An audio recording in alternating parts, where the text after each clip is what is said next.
Springer, hottest blogger in the streets, man. I stamped that, nigga. This shit is forever. Man, shout out Sperry Springer, we in this bitch. I know what's up. I've been rocking with my boy since day one. You play with him, I'm gonna put a motherfucking price on you. Yes, Lord! Sperry Springer, man, pulling up on me again, man. First we was in Houston, now we in Dallas, man. Shout out to Sperry Springer, man. Yo, man, Big Soldier, nigga, Young Draco, nigga. Shout out to Sperry Springer, man. You know what the fuck going on. Sperry Springer, not Jerry Springer. Literally. Not Jerry Springer, Sperry Springer. But you brought it up though, like, this shit's still fairly new. That's why I be saying to people, I be like, bro, we were talking about a scene that's not even 10 years old yet, like, shit, barely 5, if that. So, like, for you to be part of the, like, the beginning, because, like, I don't know, do you put, like, all the rappers that rap before, like, because you kind of came in, like, a smidgen, like, right after everything kind of started turning up, or do you feel like you part of the original, like, foundation of this shit out here? I mean, it'd be certain key points of it that made it a foundation, because it was like, it wasn't that many. Yeah. When it was, I was like, what, second, I'm gonna say third. Got Twisted Black, got the other dude, and then you got CJ, so it's just like. Yeah. How do you feel when niggas do bring up Fort Worth? I know you probably don't say bro's name, but it's only 2 names that really come up all the time, is you or Yayo. Yeah. Like, literally, that's the rappers that people outside in know. Y'all are like the face. Like, did you ever imagine being the face of the city? Like when you first started? That's the biggest. I ain't gonna say this because no, bro. I get questioned about everybody. I get questioned about everybody when I go to these places. You know what I'm saying? When I go to out of state and shit like that, they definitely watching. I was on Bouldercrest in the old school. They're like, man, LilCJ Kasino, nigga. I know for a fact he over 35. Yeah. LilCJ Kasino, a nigga said, I seen you on Key Talk Media. Out of everybody, like, yeah, you ain't Bugatti, I fuck with you ain't Bugatti, nigga. I be saying on Key Talk Media.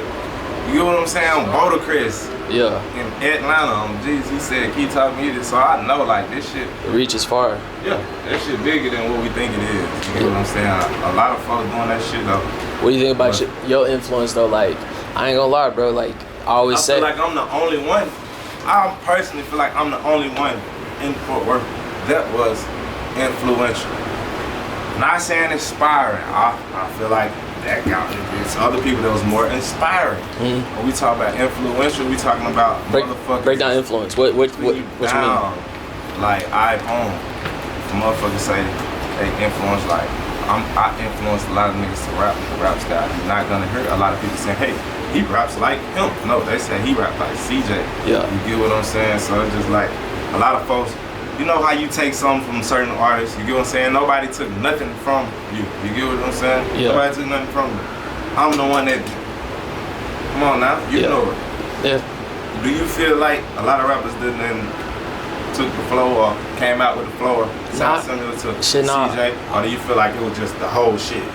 I mean, I think it's a culture within the city, but I'll say like, little homies and shit that they're influenced to rap because of you. Like, I can say that. Like, niggas. There's certain niggas that it's a whole lot of successful artists the same way, and it's been like that for years, and it's like it ain't them guys that even took it from, it's me. Yeah. You know I think that you really did it for the young niggas. Like the way you came out. Most definitely, like them guys inspired me. Them guys inspired a lot of people too. You know what I'm saying? Them niggas taught me a lot. Yeah. You know how this shit go. Be like that sometimes, like that underdog be that him.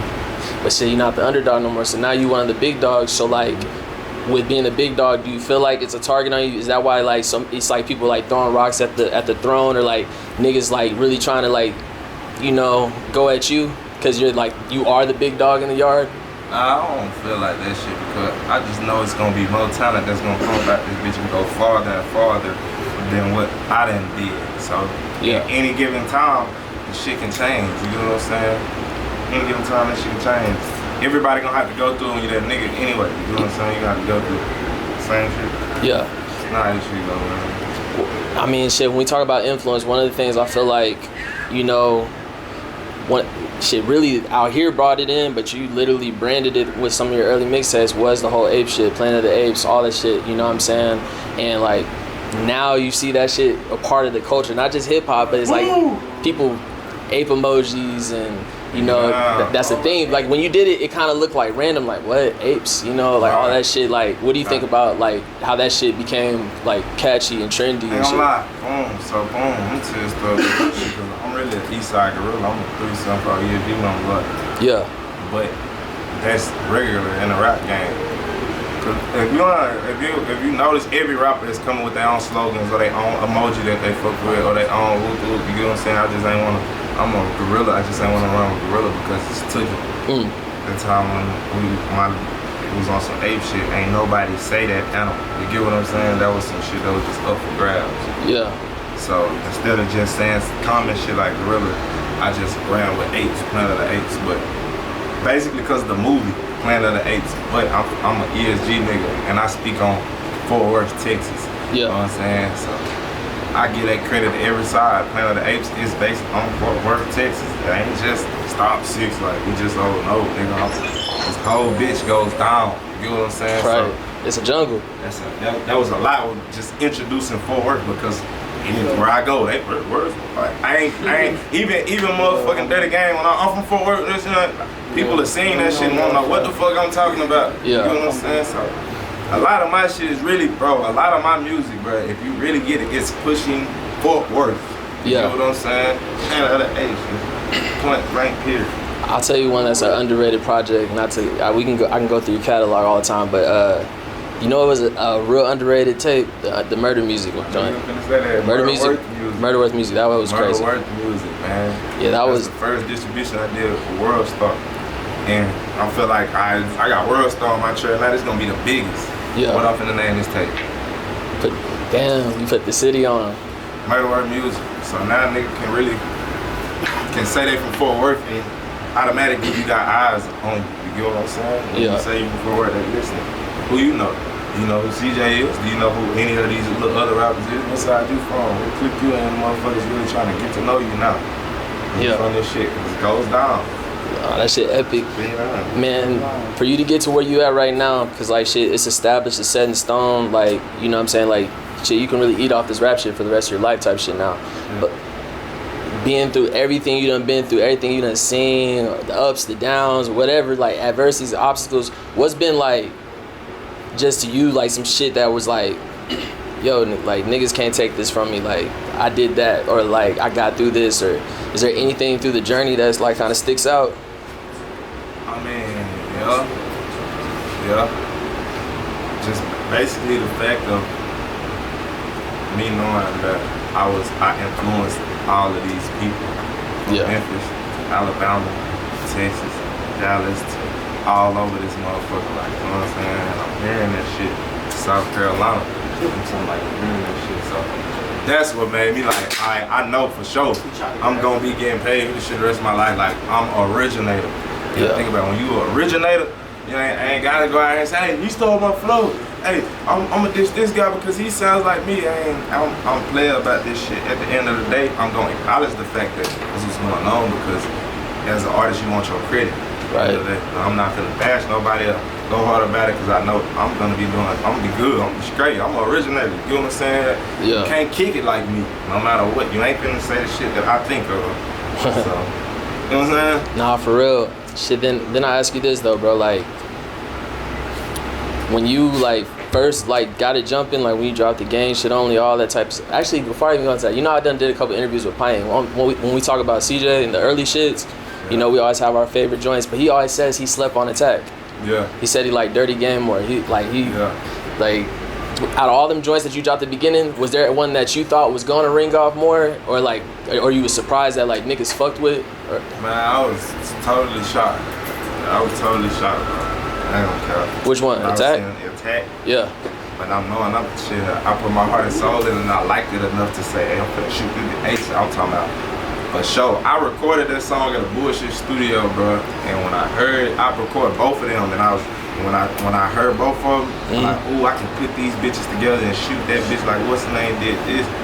So I didn't like it. I knew it was bullshit, but something in me knew that this motherfucker was it. Yeah. Go shoot, like I swear I took the next day, I went and did that shit professional studio, and when I shot the video, it was all ambition up for it. It was all ambition, bro. I ain't gonna care.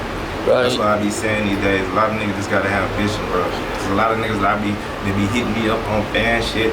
Hey bro, I gotta get a bitch. Hey, this and that, how much you charging? Nigga probably ain't got no money or nothing, but bro, nigga want it that bad, I promise a nigga will go get it.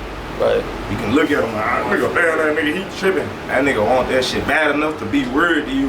That nigga want that shit bad enough to go get it. And I done seen plenty of people that was in that position go get what the fuck they was chasing for, whether I helped them out or not. You know what I'm saying? It's all ambition. Man, and I think that's something that you kind of underrated on. We done talked about this shit before. I think one of the last time we did the sit down and chopped it up a long time, I wanted to say we was talking about, you know, putting people on or, you know, things like that. I ain't gonna lie, you done, like, I literally got interviews and things where it's like, shit, you really do try to put spotlight on other artists and shit like that. Yeah. Has any experiences, like, made you, like change, like, how you been? Like, because you done seen certain people, like, kind of, like, flip on you or, like... Yeah, I really be feeling like this shit ain't gonna that shit ain't gonna stop me from being me for it. Yeah. Anybody that goddamn me bite their hand and feed them, they don't deserve to eat. And they ain't gonna win at the end regardless. And the snake gonna always show itself at one point. So whoever it's meant to be, they gonna rock out. Whoever wasn't, shit, fuck it. I don't really be tripping about that shit for real. Yeah. You know what I'm saying? And I don't let one fucker stop me from getting out there, like, you know what I'm saying? And still goddamn helping motherfuckers and still putting motherfuckers on. You know what I'm saying? Yeah. What do you say, like, if a nigga, like, when it comes to CJ, like, I mean, the influence is there and already. And actually, like, when I think about it, bro, like, back then, nigga, when you first started, when I first met you, I'm like, bro, I don't even think you had 10,000 followers, but you had over 100,000 views. Facts. Like, you was turned, like, Yeah. how did Facebook. How did that feel? Like, is it weird, like, being viral and then still, like, you're not that superstar yet? Like, Right. I ain't know none of the business or none of nigga, I didn't even know the Instagram was the thing that she gonna really get to. But like, I don't know how. I was probably trending on Instagram and I didn't have an Instagram. I was straight Facebook. yeah. But Hank had Instagram and other motherfuckers had Instagrams that shared that shit. You know what I'm saying? And then when I made my shit, I would shoot up to 3,000 like fast from motherfuckers posting and whoop. Yeah. After that shit, bro, it just took off from there. No shit. Took off from there, but that shit was just pure talent.